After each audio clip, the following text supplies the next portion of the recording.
बहुत बहुत स्वागत है दोस्तों। क्या चल रहा है पाकिस्तान में और क्या चल रहा है अफगानिस्तान में? एक बहुत पुरानी कहावत है, कानपुर वाले जानते होंगे कि ऐसा कोई सगा नहीं जिसको हमने ठगा नहीं। ये पाकिस्तानी विदेश नीति का निचोड़ है और मैं आपको बताऊंगा निचोड़ क्यों है। अब्दुल सलाम ज़ईफ तालिबान का एम्बेसडर था। पाकिस्तान ने रिकॉग्नाइज करा था तालिबान रजीम को 9/11 के पहले, और उनका एम्बेसडर था, उनका एक एम्बेसी था, राजदूत था तालिबान का इस्लामाबाद में। जब अमेरिकन का कॉल आया और अमेरिकन ने कुछ डॉलर फेंके पाकिस्तान की ओर, तो पाकिस्तान ने दूतावास के अंदर घुस के तालिबान के एम्बेसडर को पकड़ा और कुछ पैसों के लिए अमेरिकन को बेच दिया। तो ऐसी बात नहीं है कि आज की तारीख में जो पाकिस्तान तालिबान का सगा बन रहा है, तालिबान बिल्कुल बेखबर है पाकिस्तान की दोगले नीति से।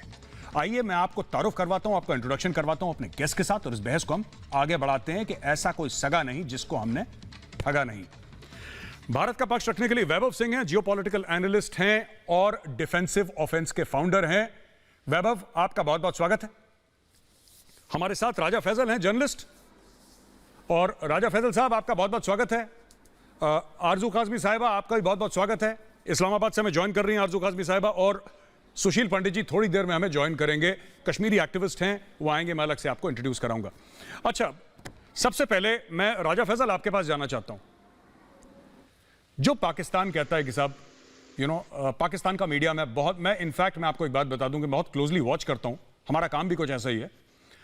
जिस तरीके से पाकिस्तानी मीडिया ने यह बात बोली थी कि साहब तालिबान फतेह हो जाएगा, अलग अलग कॉन्ट्रडिक्टरी क्लेम्स आए पाकिस्तान से। किसी ने बोला हम बॉर्डर बंद कर देंगे, इमरान खान ने तो बोली थी हम बॉर्डर बंद कर देंगे।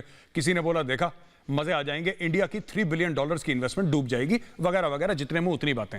मेरा आपसे यह सवाल है राजा फैजल साहब कि आप लोगों ने तो तालिबान को भी नहीं छोड़ा, आपने तालिबान के एम्बेसडर को, जो कि आपका गेस्ट था, आपने डिप्लोमेटिक इम्यूनिटी दी थी, आपने उसको एम्बेसी से पकड़ के 9/11 के बाद एक अमेरिकन फोन कॉल पे आपने उसको हैंडओवर कर दिया। एक दूसरा तालिबान, बड़ा सीनियर तालिबान का लीडर था, उसका नाम था अब्दुल गनी।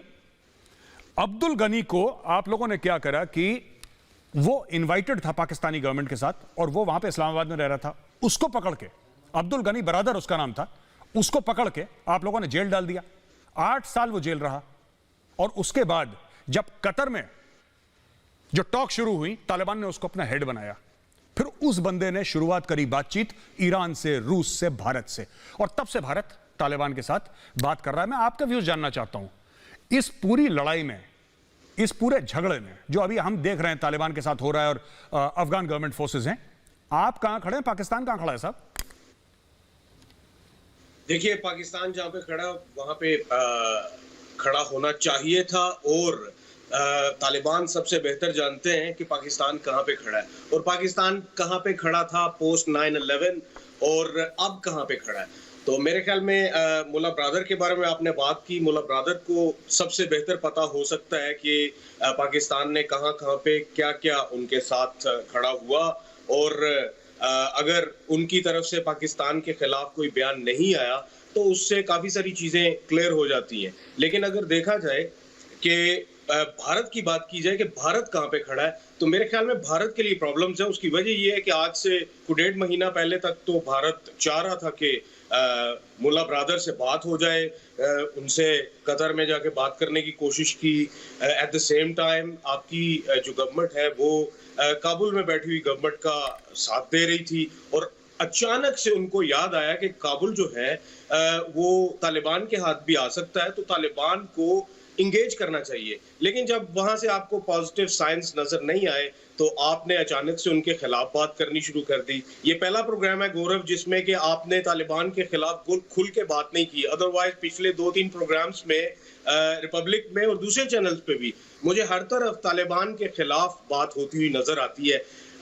आई थिंक आप लोगों को भी ये चीज समझने की जरूरत है कि जो पहले के तालिबान थे और जो आज के तालिबान है, दोनों में जमीन आसमान का फर्क है। ओके, और ठीक है राजा फैजल साहब, आने वाले दिनों में राजा फैजल साहब आप सियासी तकरीर कर रहे हैं, आप होल्ड करिए। देखिए, दो बातें हैं। पहली, तालिबान पहले थे, बेहतर हो गए। देखिए, पहले भी जानवर थे, वो आज भी जानवर है, ठीक है। वो थोड़ा बहुत दुनिया को देखने की एक नजर उनका हो सकता है कि डिप्लोमेसी थोड़ी बहुत सीख गए हो। वो पहले भी उन्होंने अभी नोटिस जारी करा है कि 15 साल से जितनी बड़ी लड़कियां उनको जमा करिए। ठीक है, तो तालिबान बदल गया है, ये दूसरा तालिबान। हां, दुनिया को देखने की नजर, दुनिया के साथ एंगेज कैसे करना है, डिप्लोमेसी कैसे करनी है, वो तालिबान शायद सीख गया हो 20 साल में टोरा बोरा की गुफाओं में और इस्लामाबाद के सेफ हाउसेज में ISI के। वो हो सकता है सीख गया हो, लेकिन वो कल भी जानवर थे, वो आज भी जानवर हैं, वो परसों भी जानवर रहेंगे। ठीक है, and they are a terrorist group. हां, हम लोग उनसे बात कर रहे हैं क्योंकि हमारे मफाद में है बात करना। लेकिन एक बात है सर, मैं आपको बता दूं, और इसके बाद मैं वैभव सिंह के पास जाऊंगा, अगर वैभव हमारे साथ जुड़े हुए हैं तो। मैं आपको एक बात बताता हूं, आप लोगों ने तालिबान को धोखा दिया है। भारत ने कभी किसी को धोखा नहीं दिया सर। आप लोगों ने तालिबान को धोखा दिया। आपने उनके लीडरों को जेल में डाला अमेरिकन डॉलर्स के एवज में। अमेरिका ने बोला ये लो बेटा पैसे, आपने बोला लो तालिबान। ठीक है, आपने अपने शहरियों को जेल में डाला। मुशर्रफ की किताब है in the line of fire, आप पढ़िए, आपको पता लग जाएगा, सब कुछ साफ साफ सामने है। तो मेरा कहने का मतलब है कि ठीक है, इंडिया ने नदर्न अलायंस को पैसे दिए हैं, इंडिया ने हथियार दिए हैं, इंडिया ने सब कुछ करा है, लेकिन इंडिया ने जो करा है सामने करा है, इंडिया ने धोखा नहीं दिया। आपने घर आए मेहमान को जेल में डाल दिया सर। फर्क होता है, ये विदेश नीति है। जैसा मैंने बोला था ना ओपनिंग में, ऐसा कोई सगा नहीं जिसको पाकिस्तान ने ठगा नहीं। वैभव, मैं आपके कमेंट्स चाहता हूं इस पे कि किधर जा रहे हैं, क्या मामला चल रहा है इनका। देखिए, मामला कुछ नहीं चल रहा है। कहते हैं कि ना बाप बड़ा ना भैया, सबसे बड़ा रुपया। ये पाकिस्तान की थ्योरी है जिससे पाकिस्तान चलता है। अगर आपको मालूम हो तो कल इन्होंने अफगान एम्बेसडर, जो अफगानिस्तान के एम्बेसडर है इस्लामाबाद में, उनकी बेटी को इन्होंने किडनैप करा ISI वालों ने, और किडनैप करके उसको 5 घंटे तक टॉर्चर किया और फिर उसके हाथ और पाँव बांध करके उसको सड़क पे फेंका और उसको 50 रुपए की नोट उसके साथ में थी जिसपे लिखा था कि अगला नंबर तुम्हारा, यू आर द नेक्स्ट। और उसके दुपट्टे पे कम्युनिस्ट लिखा हुआ था। इन्होंने कम्युनिस्ट लिखा और फेंक दिया उसकी बेटी को। तो ये इस तरह की ओछी हरकतें करने वाले मर्द मोमिन हैं पाकिस्तान के। और देखिए, एक बात हमको ये भूलनी नहीं चाहिए कि तालिबान की जो कुल स्ट्रेंथ है, total number of Taliban fighters in Afghanistan is 70 और 75,000। 70 से 75,000 कुल तालिबान हैं अफगानिस्तान के अंदर। और टोटल नंबर ऑफ जो अफगान फोर्सेज हैं, जो अफगान आर्मी है, वो 3 लाख है। तो ये ख्वाब देख सकते हैं कि वो पूरे अफगानिस्तान पे कब्जा कर लेंगे। पूरे अफगानिस्तान पे तो तालिबान तब कब्जा नहीं कर पाया था जब अमेरिका और पाकिस्तान खुले तौर पे उसका समर्थन करते थे, जब मुल्ला उमर का टाइम था। जो ताजिक एरियाज हैं, जो उज़्बेक एरियाज हैं, अब्दुल रशीद दोस्तम और अपना the lion of Panjshir Ahmad Shah Massoud, वो उनको तब काउंटर नहीं कर पाए थे। अहमद शाह मसूद तक को मारने के लिए इनको चोरी चकारी का सहारा लेना पड़ा और कोई इंटरव्यू के कैमरे में बम लगा करके इन्होंने मारा। खुली लड़ाई में उसको भी नहीं मार पाए। तो ये जो एक ऑरा बनाते, क्रिएट करते। और जहां तक इंडिया की बात है, आप याद रखिएगा कि तालिबान बेसिकली मर्सिनरीज हैं और मर्सिनरीज पैसे के लिए लड़ते हैं। अगर आपके पास कुछ पैसे हैं या कुछ रिसोर्सेज हैं तालिबान को प्रोवाइड करने के लिए, तो इंडिया के पास उससे 10 गुना ज्यादा पैसे और 10 गुना ज्यादा रिसोर्सेज हैं तालिबान को तोड़ करके उसका एक अलग फ्रैक्शन बनाने के लिए। अगर आप तालिबान को इस्तेमाल कर सकते हैं इंडियन इंटरेस्ट को हर्ट करने के लिए, तो इंडिया भी वो काम कर सकता है। इंडिया करे ना करे, मैं उसके बारे में नहीं जानता, ना मैं उसके बारे में कोई टिप्पणी करना चाहता हूँ। बिकॉज अनलाइक यू गाइज जो पाकिस्तानी बोलते हैं, हम फैक्ट्स पे और डेटा पे बात करते हैं, हम असर्शंस पे नहीं जाते। हम ये नहीं कहते कि ऐसा हो सकता है, ऐसा नहीं। और आपने मोहम्मद ज़ईफ की बात करी, उन्होंने अपनी किताब में माई लाइफ विद तालिबान मेरे पास पढ़ी है। अगर आरजू काज़मी के पास या जो पाकिस्तानी जो पैनलिस्ट हैं इनके पास खैर ये पढ़ेंगे, मैं भेज दूंगा तो भी नहीं, बट फिर भी मैं कहता हूं कि उसमें उन्होंने कैटेगोरिकली लिखा है कि दुनिया में पाकिस्तानियों से ज़्यादा मक्कार कोई कौम नहीं है।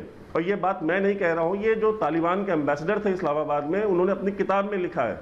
और उन्होंने पूरा इनकी जितनी भी मक्कारियां हैं, चोरियां हैं, काला बाजारियां, उन्होंने सब हर एक चीज़ बहुत डिटेल में मेंशन करी है। तो मैं ये चाहूंगा कि ये जो पैनलिस्ट हैं पाकिस्तानी, ये वो अब्दुल सलाम ज़ईफ की जो किताब है माई लाइफ विद तालिबान, वो खरीदें, पढ़ें और अपने कैरेक्टर के बारे में जाने कि तालिबान एक्चुअली इनके बारे में क्या सोचता है। जी बिल्कुल।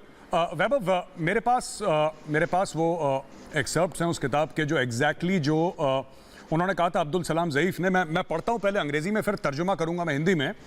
उन्होंने लिखा है कि they have 2 tongues in 1 mouth, एक मुंह में 2 जबान है पाकिस्तानियों की। ये अब्दुल सलाम ज़ईफ जो एम्बेसडर थे तालिबान के, उन्होंने लिखा है कि इनके एक मुंह में 2 जबान हैं और एक सर में दो चेहरे हैं। ये सबकी जबान बोलते हैं और सबको धोखा देते हैं, सबको डिसीव करते हैं और सबका इस्तेमाल करते हैं। ये आपके इस्लामिक बिरादरी मुल्क अफगानिस्तान के उस समय जो एम्बेसडर थे इस्लामाबाद में, उन्होंने बोला। आरजू काज़मी, मैं सवाल आपसे कुछ और बोलूंगा, पूछना चाहता हूं, माफ कीजिएगा। मेरा आपसे आरजू जी ये सवाल है कि अब बस जा रही थी, उसमें चाइनीज थे। आरजू जी, आपको मेरी आवाज सुनाई दे रही है? आरजू जी का फोन जरा कनेक्ट करवाइए स्टूडियो। मैं वापस जाता हूं फिर राजा फैजल साहब आपके पास। राजा फैजल साहब, बस के अंदर एसी का पाइप फटता है तो पाकिस्तानी पहले कहते हैं कि साहब एसी का पाइप फट गया। अब ये कौन सा एसी है और कौन सा पाइप है और कैसे फटा ये कि बस उछल के गई नाले में और 13 लोग मर गए। This kind of air conditioning I have not seen in my life. ये या तो made in China, made in Pakistan है। बाद में जब चीनियों का प्रेशर आया तो चीनियों ने बोला कि नहीं साहब, ये तो आतंकवादी घटना है, ये दहशतगर्दी का एक वाकया है, आप इसको इन्वेस्टिगेट करिए। तो फिर आप लोगों ने बोला हाँ हाँ। फिर डब्बू जी का ट्वीट आया, वो डब्बू जी देर से जागते हैं, फिर उन्होंने ट्वीट मारा एक, ठीक है, आप जानते हैं मैं किसकी बात कर रहा हूं, ठीक है सर। अब क्या हुआ कि ये सब ट्वीट करने के बाद वहां से सारे के सारे पाकिस्तानी वर्कर्स को फारिग कर दिया वहां से, दासू हाइड्रो पावर प्रोजेक्ट से, और बोला कि नहीं इसको रोक लो। और अब पाकिस्तानी मीडिया भी मानता है कि जो सीपैक के बारे में जो आप लोगों ने बोला था ना कि इंडिया ये कर रहा है और इंडिया वो कर रहा है, इंडिया की साजिशें हैं, रॉ की हैं, ये हैं वो हैं, चाइनीज ने ऑन द रिकॉर्ड, अगर आप ग्लोबल टाइम्स देखें उसमें भी और कुछ पाकिस्तानी मीडिया मैंने ट्वीट भी करा उसमें भी, उन्होंने बोला कि साहब ये जो पूरा मामला है ना सीपैक का, ये हमारे लिए अब ठीक नहीं बैठ रहा, we will no longer invest in it. और वो इसलिए इन्वेस्ट नहीं करेंगे क्योंकि रिटर्न ऑन इन्वेस्टमेंट है नहीं वहां से, साफ सीधी बात है। आप जितनी भी साजिशों की ये जाफरानी चूरन खिलाएं लाहौरी सबको, लेकिन fact of the matter is that it's not working out, CPEC is not working out. This is what the Chinese से, ये चाइनीज कह रहे हैं। पाकिस्तान के लाहौरी एंकर जो मन चाहे बोले, ठीक है कि घोड़े में जाएंगे और सहराओं में घोड़े दौड़ा दिए तलवार लेके, वो सब अपने कहानी सुनाएंगे, लेकिन fact of the matter is कि अब उनको ठीक नहीं पड़ रहा है CPEC. Chinese are saying that we will withdraw from CPEC, they have stopped. वो आपकी वो मीटिंग शीटिंग भी होने वाली थी 1.5-2 साल में एक बार होती, वो भी उन्होंने कैंसिल करवा दी, खैर वो अलग चीज है। आरजू जी, कैन यू हियर मी? अब आरजू जी लाइन पे उस पे हैं क्या, उनके लाइन क्लियर है? हाँ आरजू जी आप ही जवाब दे दीजिए अगर आपने मेरा सवाल सुना है तो। जी जी सर, मैं सुन पा रही हूँ जी। ये क्या मामला है सर? मैंने सवाल नहीं सुना। आरजू जी, मैं आपको रिपीट कर देता हूं शॉर्ट में। बात यह है कि जो दासू में जो पाकिस्तानियों को वहां से निकाला, आज तक तो पाकिस्तान ये कहता रहा कि भारत की साजिश है सीपैक, ठीक है, पर अब चीन खुद कह रहा है कि हमें ये बिजनेस प्रपोजल ठीक नहीं लगा, इसमें रिटर्न ऑन इन्वेस्टमेंट ठीक नहीं है, करप्शन बहुत है पाकिस्तान में, इनएफिशिएंसी बहुत है, जिसकी वजह से, क्योंकि ऐसा चीन तो सुपर पावर है, आप लोग कहते हैं हिंदुस्तान से 50-100 गुना बड़ा, आप ही लोग मानते हैं। तो आरजू जी मुझे एक बात बताइए, क्या चीन, अगर भारत कुछ गड़बड़ कर भी रहा है, बाय द वे, चीन में इतनी ताकत नहीं है जो भारत को रोक ले? और चीन भारत का नाम नहीं ले रहा, सिर्फ पाकिस्तान के जो लाहौरी एंकर हैं, जसूस वाले, कानून वाले, वही कह रहे हैं बातें और कोई कह नहीं रहा। इसके ऊपर जरा रोशनी डालिए आरजू जी।